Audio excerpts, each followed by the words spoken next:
नमस्कार विद्यार्थी मित्रांनो, welcome to SR tutorial Maharashtra board.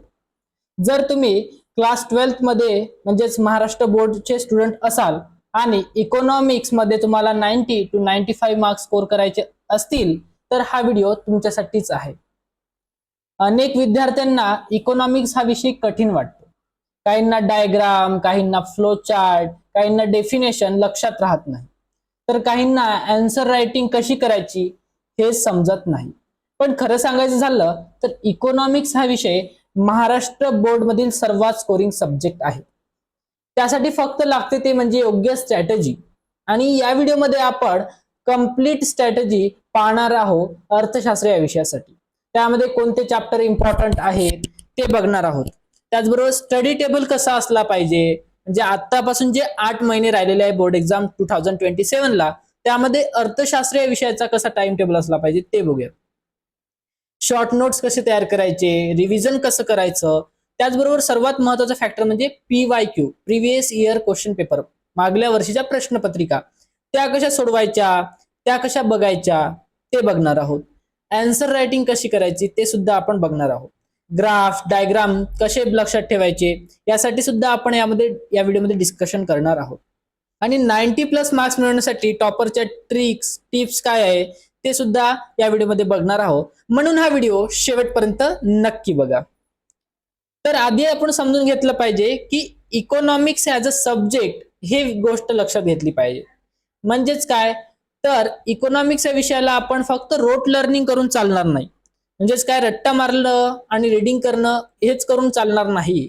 तर सर्वात आधी एक गोष्ट लक्षात घेतली पाहिजे, ती म्हणजे इकॉनॉमिक्स हा थेरी सब्जेक्ट नाही, फक्त थेरी सब्जेक्ट नाही. यामध्ये तुम्हाला डायग्राम असणार, यामध्ये तुम्हाला चार्ट असणार, कन्सेप्ट असणार, हे सर्व सुद्धा तुम्हाला इक्वली इम्पॉर्टंट असतं. आणि स्टुडंटची सर्वात मोठी मिस्टेक म्हणजे फक्त रीडिंग करणे. बोर्ड एक्झाम मध्ये मार्क्स फक्त तुमच्या रीडिंगला मिळत नाही, तर तुमच्या प्रेझेंटेशन आणि तुम्ही जे आन्सर रायटिंग करणार बोर्ड एक्झाम मध्ये त्यासाठी मिळते. त्यामुळे विद्यार्थी मित्रांनो, सब्जेक्ट ॲज अ सब्जेक्ट इकॉनॉमिक्सला कसं हाताळलं पाहिजे, तर तुम्हाला सर्वात आधी रोट लर्निंग न करता, म्हणजेच रट्टा न मारता, त्याला तुमच्या कन्सेप्ट जे असतात, म्हणजे पुरवठ्याचा नियम, मागणीचा नियम, हे जे कन्सेप्ट आहे ते तुम्हाला लक्षात घेतले पाहिजे. त्यासाठी आपण स्वतंत्र अशी बॅच आहेत आपली, जी मध्ये तुम्हाला व्हिडिओज मिळतील या बॅच मध्ये, आणि त्यामध्ये तुम्हाला कन्सेप्ट बेस्ड लर्निंग शिकवलं जाते. त्याचबरोबर तुम्हाला पॉइंट वाईज आन्सर रायटिंग खूप महत्वाचे असतं. म्हणजे अनेक स्टुडंट मला प्रश्न विचारतात की सर पॅराग्राफ मध्ये लिहायचं की पॉइंट वाईज मध्ये लिहायचं.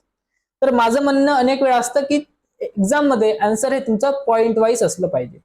म्हणजे पहिले तुम्हाला एक हेडिंग द्यायची आहे.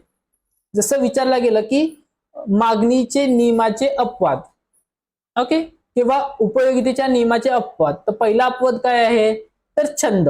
मग तुमचा हे हेडिंग राहणार, छंद काय राहणार, हेडिंग. त्या हेडिंगला आपण काय करायचं, डबल अंडरलाईन करायचं, बरोबर.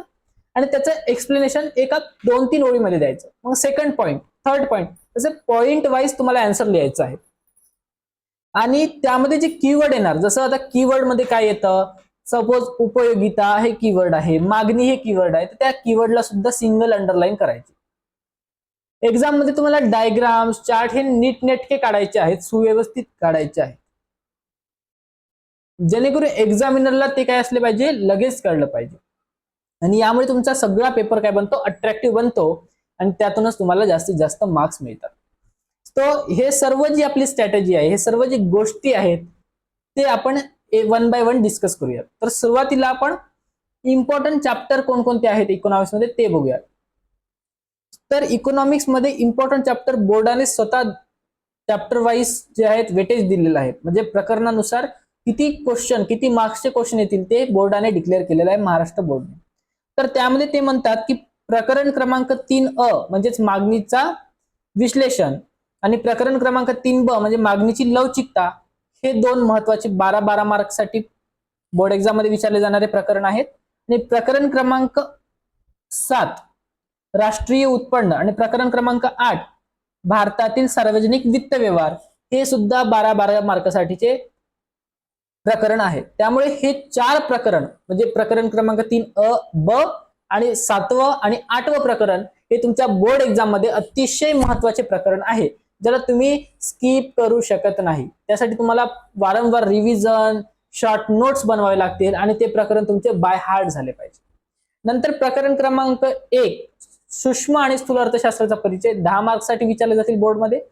प्रकरण क्रमांक 2 उपयोगिता विश्लेषण 10 मार्क्ससाठी. राहिलेले प्रकरण 4 पुरवठा विश्लेषण 10 मार्क्ससाठी. 5वं बाजाराचे प्रकार 10 मार्क्ससाठी. निर्देशांक 6वं प्रकरण 11 मार्कला विचारले जाते.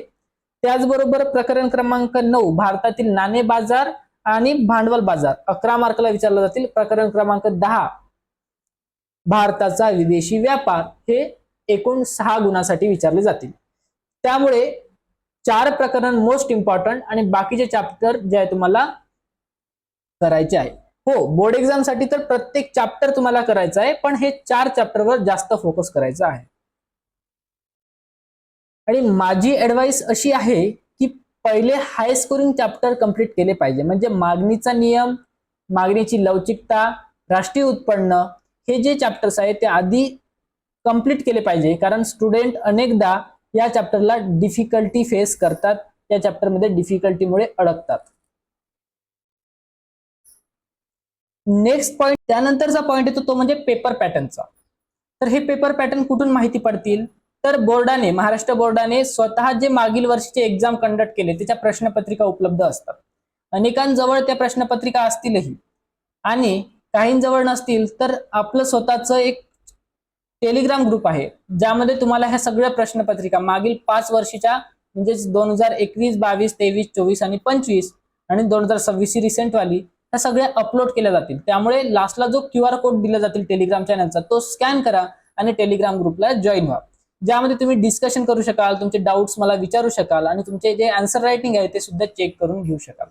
तर त्यासाठी तुम्ही लास्टला जे टेलिग्राम चॅनलचा QR देतो त्याला स्कॅन करा आणि त्या ग्रुपला जॉईन व्हा. त्यावरती नोट्स, त्यानंतर तुमचे जे काही लेक्चरचे लिंक्स आहेत ते सुद्धा शेअर केले जाते.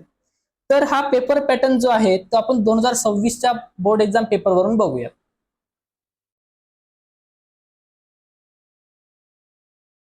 सो आपल्याकडे 2026चा पेपर आहे जो रिसेंटली झालेला आहे. त्यामध्ये 3 तास वेळ असतो बोर्ड एक्झाम मध्ये आणि एकूण 80 गुणाचा पेपर असतो. तर प्रश्न क्रमांक 1 मध्ये 4 उपप्रश्न असतात. प्रश्न क्रमांक 1 अ, ब, क आणि ड प्रत्येकी 5-5 मार्कला असतात, म्हणजे 5 चोक 20. तर प्रश्न क्रमांक 1 जो आहे तो 20 गुणासाठी असतो. आणि प्रश्न क्रमांक 1 हा बहुपर्यायी प्रश्न असतो, म्हणजे ज्याला आपण MCQ टाईप म्हणतो तशा प्रकारचा हा प्रश्न असतो, ज्यामध्ये तुम्हाला सहसंबंध पूर्ण करा, आर्थिक पारिभाषिक शब्द लिहा, विसंगत शब्द ओळखा किंवा योग्य पर्याय निवडा, अशा प्रकारचे प्रश्न विचारले जातात. प्रश्न क्रमांक 2 अ आणि ब मध्ये विभागला गेला आहे. तो प्रश्न क्रमांक अ हा एकूण किती 6 गुणासाठी असतो, ज्यामध्ये तुम्हाला खालील उदाहरणांच्या आधारे संकल्पना ओळखून ती स्पष्ट करा असा प्रश्न असतो. एकूण तुम्हाला 5 संकल्पना दिल्या जातील, त्यातील तुम्हाला 3 संकल्पना ओळखून स्पष्ट करायचे आहेत. तर हे सुद्धा तुम्हाला 6 मार्कला आहेत. नंतर प्रकरण क्रमांक 2 ब असतो फरक स्पष्ट करा. तो फरक स्पष्ट करा सुद्धा किती मार्कला असतो? 6 गुणांसाठी असतो. अशा प्रकारे प्रकरण क्रमांक 2 हा एकूण 12 गुणांसाठी असतो. प्रकरण क्रमांक 3 आहेत 12 गुणांना, जो असतो खालील प्रश्नांच्या आधारे उत्तरे लिहा. तो खालील प्रश्नाची उत्तरे लिहा हे एकूण 5 प्रश्न दिले जातात, त्यातील तुम्हाला 3 प्रश्न सोडवायचे असतात. प्रकरण क्रमांक 4 असतो खालील विधानाशी आपण सहमत आहात किंवा नाहीत ते सहकारण स्पष्ट करा. हे सुद्धा तुम्हाला 5 दिलेले असतात, 3 तुम्हाला लिहायचे असतात 12 गुणांसाठी. प्रकरण क्रमांक 5 असतो खालील तक्ता, आकृती आणि उतारा अभ्यासून विचारलेल्या प्रश्नाची उत्तरे लिहा. एकूण 8 गुणांसाठी असतो आणि त्यात तुम्हाला आकृती, तक्ता किंवा उतारा दिलेला असतो आणि त्या 3 प्रश्नापैकी 2 सोडवायचे असतात. नंतर असतो प्रश्न क्रमांक 6 जो सर्वात महत्वाचा प्रश्न असतो, तो म्हणजे खालील प्रश्नांची सविस्तर उत्तरे लिहा. आणि ह्या खालील प्रश्नांची सविस्तर उत्तर लिहा हा तुमच्याला असतो 16 गुणांसाठी. आणि 16 गुणांसाठी तुम्हाला फक्त 2च प्रश्नांची उत्तरे लिहायची असतात. प्रत्येक प्रश्न 8-8 मार्कला असतो, ज्यामध्ये मागणीचा नियम, पुरवठ्याचा नियम अशा प्रकारचे प्रश्न विचारले जातात. तर असा तुमचा पेपर पॅटर्न आहे. एकूण प्रश्न 6 असतात. एकूण प्रश्न किती असतात? 6 असतात.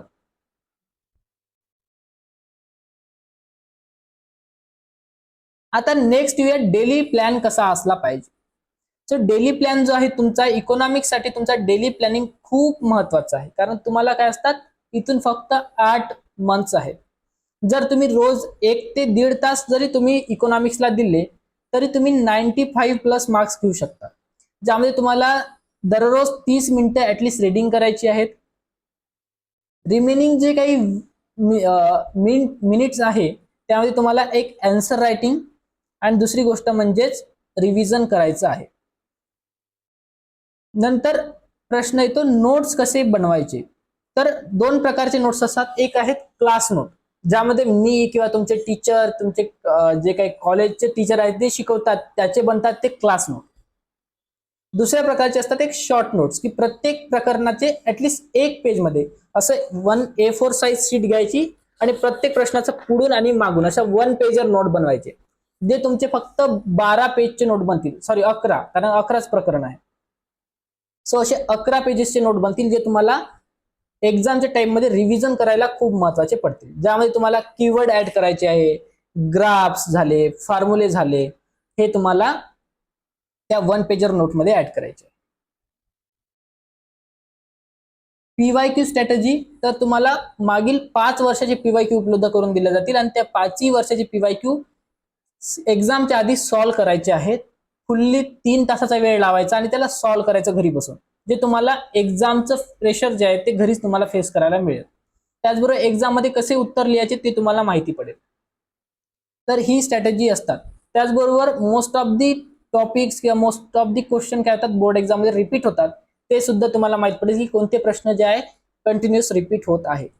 आणि मॉक टेस्ट म्हणजेच घरीच पेपर सोडवल्याने तुमचा कॉन्फिडन्स सुद्धा वाढेल. तर 5 वर्षाची प्रश्नपत्रिका मी उपलब्ध करून देणार आहे. नेक्स्ट आहे तो आहे आन्सर रायटिंग कशी करायची. तर आपल्या जो चॅनल आहे SR ट्युटोरियल, त्यावरती टॉपरचे आन्सर शीट अपलोड केलेले आहे, की ते कसे आन्सर रायटिंग करायचे, त्यांनी कसं एखाद्या प्रश्नाला टॅकल केलं आहे. त्याचबरोबर या व्हिडिओमध्ये मी स्क्रीनवरती सुद्धा माझे काही सॅम्पल आन्सर तुम्हाला दाखवतो की कसं लिहिलं पाहिजे. तर आन्सर रायटिंग करताना मोस्ट इम्पॉर्टंट असतो परिचय, म्हणजे इंट्रोडक्शन लिहायला पाहिजे. 2 ते 3 लाईन मध्ये जो काही प्रश्न विचारला त्याचं इंट्रोडक्शन. आता मागणीचा नियम, तर मागणी म्हणजे काय, मागणीचा नियम म्हणजे काय, ते 2-3 लाईन मध्ये स्पष्ट करायचं. देन येतं ते डायग्राम. डायग्राम खूप महत्वाचा असतो, की मागणीचा नियम काय आहे ते शो करणे, किंवा मागणीच्या नियमाच्या अपवादाची डायग्राम, की 5-6 अपवाद डायग्राम मध्ये फ्लो चार्ट मध्ये दाखवणे. नंतर येतो त्या प्रत्येक पॉईंटचं एक्सप्लेनेशन करणे पॉईंट वाईज, की पॉईंट 1 घेतला त्याचं एक्सप्लेनेशन, पॉईंट 2 घेतला त्याचं एक्सप्लेनेशन असं करणे. आणि लास्टला येतो ते कन्क्लुजन, ज्यामध्ये तुम्हाला एक लाईन लिहायची. अशा प्रकारे हा नियम स्पष्ट केला जातो. त्यामध्ये तुम्हाला डायग्राम आणि पॉईंट वाईज आन्सर रायटिंग खूप महत्वाचं आहे. आणि प्रो टिप म्हणून लक्षात ठेवा की इम्पॉर्टंट जे पॉइंट्स असतात, की इम्पॉर्टंट जे असतात, कीवर्ड असतात, त्याला अंडरलाईन केलं पाहिजे. तर आता याच्या पुढे पॅराग्राफ वाईज आन्सर रायटिंग करायची नाही. आणि टॉपरची आन्सर शीट सुद्धा आपल्या टेलिग्राम ग्रुपवरती अपलोड होईल. आता आजपासून 30 दिवस काय करायचं, तुमचा प्लॅन काय राहतील. तर फर्स्ट तुमचा ऍटलिस्ट 2 चॅप्टर झाले पाहिजे. 15 दिवसात 1 चॅप्टर, दुसऱ्या 15 दिवसात दुसरा चॅप्टर. तुम्हाला नोट्स रायटिंगचे जे आहे ते प्रॅक्टिस झाली पाहिजे. जे नोट रायटिंग सुद्धा तुम्ही शिकले पाहिजे आणि आन्सर रायटिंगची इथून प्रॅक्टिस सुरू केली पाहिजे. तर एका ऍव्हरेज स्टुडंटने सुद्धा प्रॉपर जर प्लॅनिंग केली ना, तर 90 to 95 मार्क्स जे आहे ते स्कोर करू शकतो. आणि हे शक्य आहे, झालेलं आहे.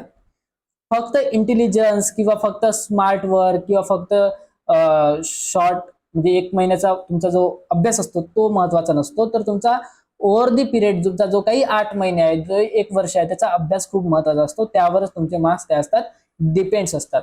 त्यात महत्वाचं म्हणजे कन्सिस्टन्सी, रिव्हिजन, त्याचबरोबर प्लॅनिंग, स्टडी, प्रॅक्टिस, आन्सर रायटिंगची प्रॅक्टिस, हे सुद्धा महत्वाचे असतं.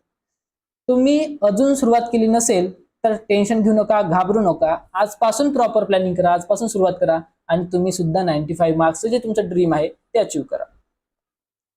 जर तुम्हाला economics, history, geography, political science आणि बोर्ड एक्झाम 2027 साठी असे स्ट्रॅटेजी व्हिडिओ, असेच कन्सेप्ट बेस्ड व्हिडिओ पाहिजे असेल तर आत्ताच SR ट्युटोरियलच्या चॅनलला सबस्क्राईब करा आणि हा व्हिडिओ तुमच्या जास्तीत जास्त मित्रांसोबत शेअर करा.